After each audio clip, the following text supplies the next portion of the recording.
I helped my best friend escape poverty. He repaid me by sleeping with my wife. I never thought I'd be the kind of person who posts here. But I honestly don't know what to think anymore. I 30 for meters grew up poor. Like, counting coins for dinner poor. My best friend Mark 33M grew up the same way. We were inseparable, same schools, same struggles, same dreams of getting out. After high school, our paths split. I worked nonstop.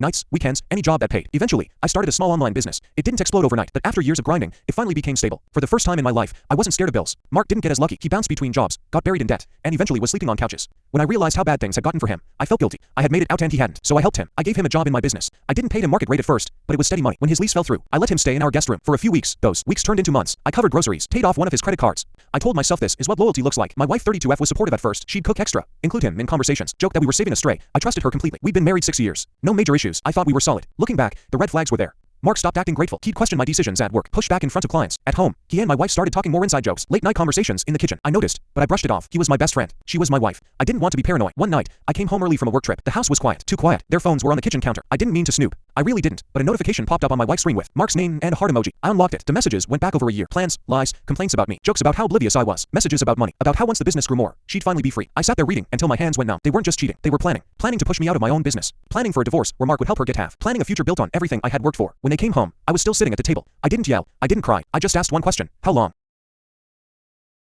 My wife couldn't even look at me. Mark tried to talk, said it just happened that he never meant to hurt me. A man who slept in my house, ate my food, took my money, and called himself my brother. I told Mark to pack his things and leave. He did. My wife begged, said it was a mistake, said she felt lonely, said I worked too much. I started the divorce process. I've documented everything. Mark is no longer employed by me, legally, cleanly. What hurts the most isn't the loss of my marriage. It's realizing that the two people I trusted most in the world saw my kindness as an opportunity.